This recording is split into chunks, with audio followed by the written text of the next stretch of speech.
Alhamdulillahi Rabbil Alamin.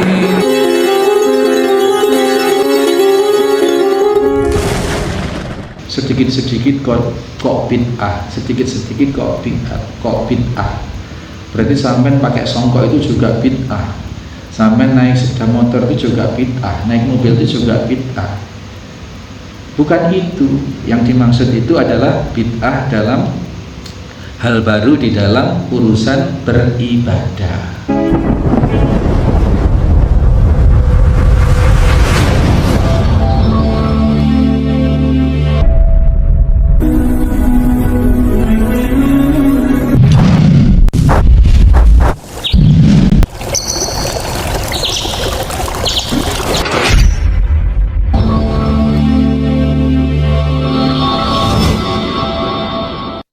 Bismillahirrahmanirrahim. Assalamualaikum warahmatullahi wabarakatuh. Innal hamdalillah nahmaduhu wa nasta'inuhu wa nastaghfiruh wa na'udzu billahi min shururi anfusina wa min sayyiati a'malina. May yahdihillahu fala mudhillalah wa may yudlil fala hadiyalah. Asyhadu an la ilaha illallah wahdahu la syarikalah. Asyhadu anna Muhammadan abduhu wa rasuluhu la nabiyya ba'dah. Allahumma shalli wa sallim wa barik ala Muhammadin wa ala alihi wa sahbihi wa mawalah. Qala Allah Ta'ala, a'udzu billahi minasyaitonir rajim. Bismillahirrahmanirrahim. Ya ayyuhalladzina amanu taqullaha haqqa tuqatih wa la tamutunna illa wa antum muslimun. Qala Allah Ta'ala, Ya ayyuhan nasu taqu rabbakumul ladzi khalaqakum min nafsin wahidah wa khalaqa minha zawjaha wa bassa minhuma rijalan katsiran wa nisaa'a wattaqullaha alladzi tasaaluna bihi wal arham innallaha kana 'alaikum raqiba.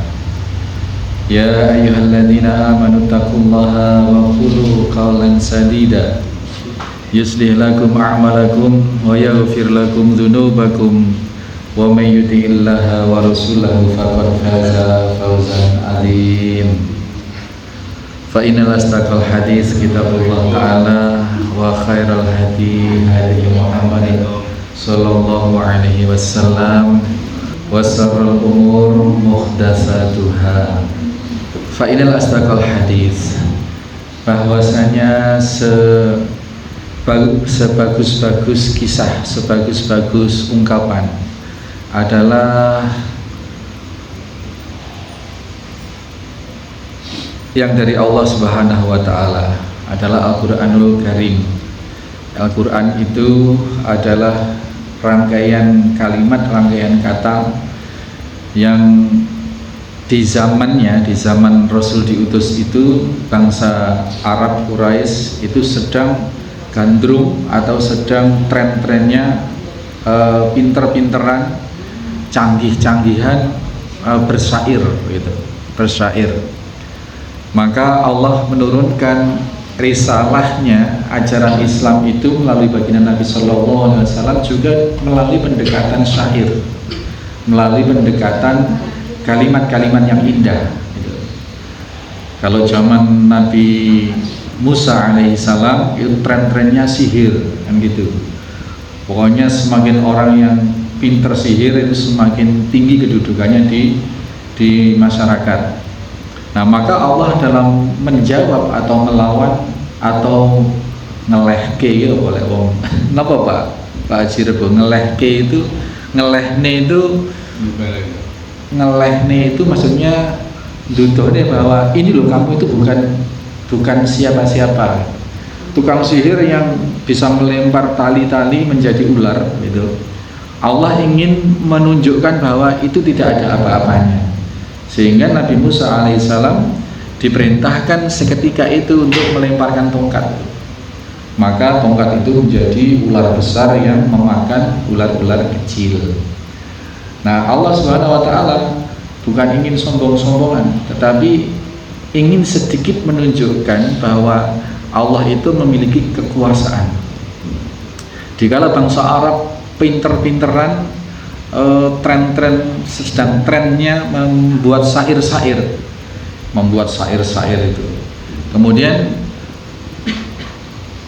wahyu Allah Subhanahu wa taala, risalah Islam ini diturunkan juga melalui pendekatan syair. Tapi yang jelas produk Allah itu lebih dari yang ada. Ular-ular Nabi Musa ya sekedar ular-ular kecil.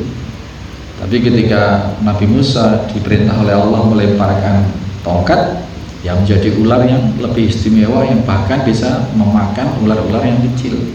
Syair-syair bertebaran di era kafir Quraisy, di era di mana Nabi diutus. Dan Nabi SAW bukan orang yang sekolahan, bukan orang yang pernah belajar syair, pernah menulis dan lain sebagainya, punya referensi banyak, punya literatur banyak tentang syair, tidak. Bahkan beliau dikenal sebagai umi. Nah, istimewanya orang yang umi, orang yang tidak bisa membaca dan tidak bisa menulis, tetapi bisa melahirkan satu karya yang wa in kuntum fi raibin mimma nazzalna ala abdina fa'tu bi suratin mim mithlih. Jadi dari apa yang dibawa oleh Muhammad sallallahu alaihi wasallam itu Allah memberikan tantangan gitu. Kalau kalian memang tidak percaya dengan bahwa yang dibawa oleh Muhammad itu adalah dari Allah Subhanahu wa taala, bukan hanya sekedar karangan, gubahan, buah karya Muhammad, tetapi itu dari Allah, maka wahai kalian para ahli syair, para ahli puisi, bikinlah karya satu surat saja, satu bab saja, satu judul saja. Terserah judul yang panjang atau yang pendek, tapi dikala itu adalah dikala masih makiyah, itu masih surat-surat pendek.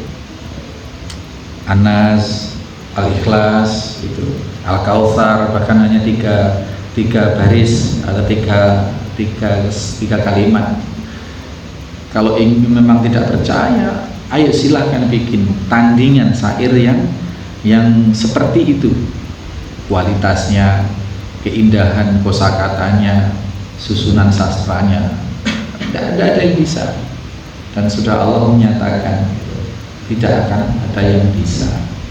Maka takutlah fattakun naral lati wa quduhan nasu wal hijarah. Ayo, kalau memang sudah tidak bisa dan memang kamu tidak akan bisa membuat tandingan ayat itu, syair itu, ya maka pilihannya tidak ada pilihan lain kecuali tunduk kepada Allah dan takut kepada siksa Allah Subhanahu wa taala. Wa khairul innal astaqal hadis kitabullah taala. Ini kita merujuk pada sabda Nabi sallallahu alaihi wasallam bahwa sebagus-bagus syair, sebagus-bagus susunan kalimat, sebagus-bagus susunan perundang-undangan, termasuk di dalamnya Al-Quran itu adalah hutan petunjuk undang-undang, itu adalah kitabullah ta'ala. Wa khairal hadi Muhammad sallallahu alaihi wasallam. Sebaik-baik nasihat, sebaik-baik petunjuk, sebaik-baik tuntunan itu adalah dari Nabi sallallahu alaihi wasallam. Dan ditegaskan oleh Nabi, wassarrul umur muhdatsatuha. Sejelek-jelek atau seburuk-buruk urusan, seburuk-buruk perkara adalah perkara membikin-bikin, mengada-ada di dalam hal beribadah. Lalu dirangkai dengan sabda Nabi di hadis yang lain, wa kullu muhdatsatin bid'ah. Setiap yang membikin-bikin hal baru di dalam agama itu adalah bid'ah. Wa kullu bid'atin dhalalah. Nah, kalau sudah bid'ah dalam hal itu, jangan lupa bid'ah dalam hal itu, dalam hal beribadah, bukan terus diplesetkan atau didangkalkan pengertian ini. Oh, berarti mic itu bid'ah. Oh, speaker toa itu bid'ah. Enggak, bukan itu. Bid'ah yang dimaksud adalah yang membikin-bikin atau hal baru yang di zaman Nabi dan para sahabat tidak ada dalam hal ibadah. Nah, ini yang sering didangkalkan, dikaburkan, didegradasikan sehingga seolah-olah bid'ah itu tidak ada, atau orang menuding pihak-pihak yang concern, pihak-pihak yang berhati-hati dengan bid'ah ini dengan kata-kata sedikit-sedikit kok bid'ah, sedikit-sedikit kok bid'ah. Berarti sampai pakai songkok itu juga bid'ah, sampai naik sepeda motor itu juga bid'ah, naik mobil itu juga bid'ah. Bukan itu yang dimaksud, itu adalah bid'ah dalam hal baru di dalam urusan beribadah. Ini harus dipahami betul, Nah ini nggih, dan kullu dhalalatin, dan segala yang sesat. Jadi tadi semua yang mengada-ada di dalam hal ibadah itu adalah sesat, dan pasti semua yang sesat itu finnar. Ini rangkaiannya. Bapak Ibu sekalian, salawat serta salam senantiasa kita haturkan pada junjungan kita Nabiullah Muhammad sallallahu alaihi wasallam, yang beliaulah pemberi petunjuk utama ketika kita punya problem, masalah, punya PR yang harus dipecahkan, maroji, atau kita merujuk pertama dari literatur apa yang Nabi sallallahu alaihi wasallam ajarkan, itu dari Al-Quran dan Al-Hadis. Kemudian kita merujuk pada para ulama yang lurus, yang sikoh, dengan ulama yang memang memegang Al-Quran dan Al-Hadis. Ya, jangan ulama yang berpegang pada mimpi. Jadi nasihat-nasihatnya atau rumusan-rumusan ajarannya berdasarkan mimpi. Ini bahaya, karena wahyu Allah sudah jelas di dalam Al-Quran, petunjuk Rasulullah sudah jelas bertaburan di berbagai kitab yang sahih. Kok masih memakai landasan-landasan yang bersifat mimpi, yang tidak jarang itu menjerumus pada hal-hal yang khurafat. Wah, aku mau mimpi didatangi Rasulullah kemudian ngomong ke saya seperti ini, suruh belah kelapa yang gading, kelapa gading yang tumbuh di pekarangan, yang pekarangan itu milik janda 3 tingkatan. Janda 3 tingkatan itu, Pak, mboknya sudah janda, mbahnya sudah janda, cucunya sudah janda, hidup dalam satu rumah, itu janda 3 tingkatan. Itulah wong-wong yang penganut tahayul atau khurafat, jangankan yang apa, lempernya itu berguna itu. Kalau pingin apa begitu, cari lempernya rondo 3 tingkat. Seperti itu. Ini khurafat. Nate mireng nggih, Pak? Ngaten niku. Nate mireng. Wonten ngaten niku wonten. Bayi rondo, mboke rondo, anake rondo. Dadi sitok sak omah itu rondo 3 tingkat. Baik, kita mewaspadai aneka khurafat yang mengitari kita hari-hari ini.